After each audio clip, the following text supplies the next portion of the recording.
नमस्कार। श्री गणेशाय नमः। ओम गुरुभ्यो नमः।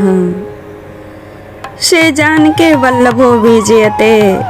श्री सिया राम की जय हो। सीता स्वयंवर में राजा जनक की जो प्रतिज्ञा थी उसको बताएंगे और उनकी घोषणा सुनते ही राजाओं के मन में किस प्रकार अपने अभिमान का घमंड होगा और शिव धनुष का परिचय और उस शिव धनुष के पास उन राजाओं का घमंड किस प्रकार चोर होगा और कौन सी ऐसी वे विवेकहीन हरकत करेंगे जिससे राजा जनक निराश और क्रोधित होंगे, कहेंगे अब तो मैं सीता का विवाह करूंगा ही नहीं।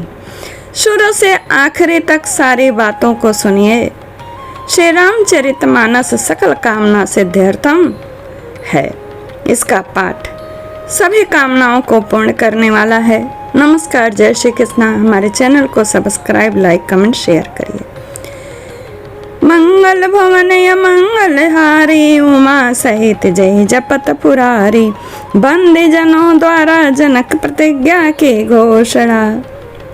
तब बंदी जन जनक बुलाए, बिरदावली कहत चली आए, कहन पुजाई कहु पन मोरा, चले भाट हर सुन थोरा। तब राजा जनक ने बंदी जनों को बुलाया, वे बिरदावली वंश की कृति गाते हुए चले आए। राजा ने कहा, जाकर मेरा प्रण सबसे कहो, भाट चले। और इस घोषणा को कहने में उनके हृदय में बड़ा आनंद था। महाराज बोले, बंदी बचन बर सुनहु सकल महिपाल, पन विदेह कर कहई हम भुजा उठाई विशाल। भाटों ने श्रेष्ठ वचन कहा कि हे पृथ्वी का पालन करने वाले सब राजागण सुनिए, हम लोग हाथ उठाकर राजा जनक की प्रण की घोषणा करते हैं। निभुज बल विदु शिव धनु धराहु, गरुआ कठोर विदित सब काहू, राम अनुबानु महाभट भारे, देखी सरासन गवही सुधारे। बड़े अलंकार की उपाधि देते हुए भाट राजाओं को उनकी प्रतिज्ञा सुना रहे हैं। कहते हैं कि आपका बल चंद्रमा के समान है तो शिव जी का धनुष राहु है, वह भारी है, कठोर है, यह सबको विदित है। बड़े भारी योद्धा रावण और बाणासुर भी इस धनुष को देखकर गैया की तरह चुपके से भाग जाते हैं, उसे उठाने की उनकी हिम्मत नहीं है।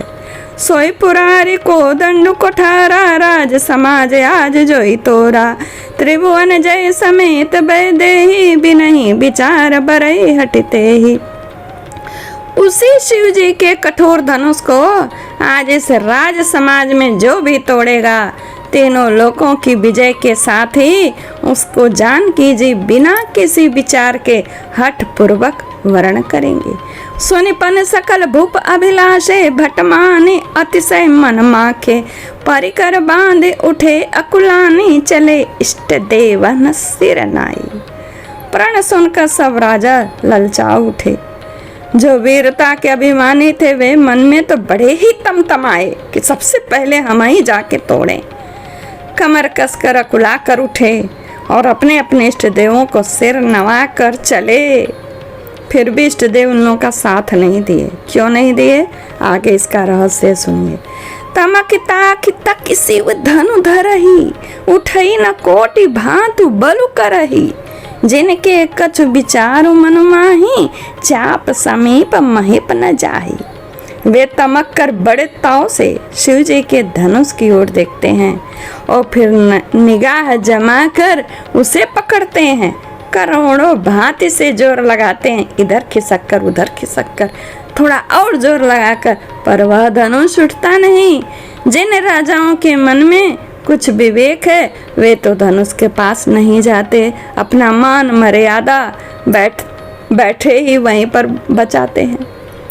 तमक धरही धन मुड़ निप उठई न चलही, लजाई मनहु पाई भट बाहुबल, अधिकु अधिकु गुरु आई।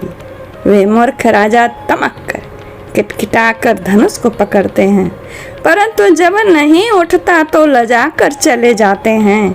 मानो वीरों की भुजाओं का बल पाकर वह धनुष अधिक अधिक भारी होता जाता। भूप सहस 10 एक ही 12, लगे उठावन टरई न टारा। डगई न शंभु सरासनु कैसे, कामी बचन सती मनु जैसे। तब 10,000 राजा एक ही बार धनुष को उठाने के लिए चले। उठाने लगे तो भी वह उनके टाले नहीं टलता। शिव जी का वह धनुष कैसे नहीं दिखता था, जैसे कामी पुरुष के वचनों से सती का मन कभी चलायमान नहीं होता। जब नृप भय जुग उपहासी, जैसे बिन विराग सन्यासी। कीरत विजय वीरता भारी, चले चाप कर बरबसहारी। तब सब राजा उपहास के योग्य हो गए, जैसे वैराग्य के बिना सन्यासी उपहास के योग्य हो जाता है। कीर्ति विजय बड़ी वीरता इन सबको वे धनुष के हाथों बरबस हार कर चले। श्रीहति भय हरिये राजा, बैठे निज निज जाई समाजा। निपन बिलो की जनक अकुलाने, बोले वचन रोष जनुसाने। अब इन लोगों की इस हरकत से जो एक जन को धनुष तोड़ने की आज्ञा थी, तो सारे राजा मिलके जो धनुष तोड़ने गए और निराश होकर लौटे, यही में प्रमुख कारण था राजा जनक का निराश और क्रोधित होना। राजा लोग हृदय से हार कर शहीन हतप्रद हो गए और अपने अपने समाज में जा बैठे।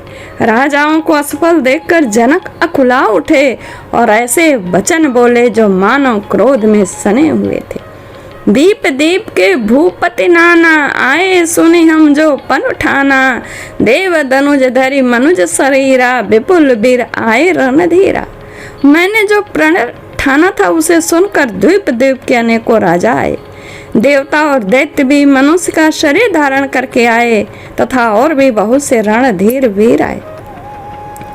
मंगल भवनीय मंगलहारी, उमा सहित जय जपत पुरारी। कुंवरी मनोहर विजय बड़की रति अति कमनीय। पवनिहार बिरंची जनु रचे उन धनु दमनीय।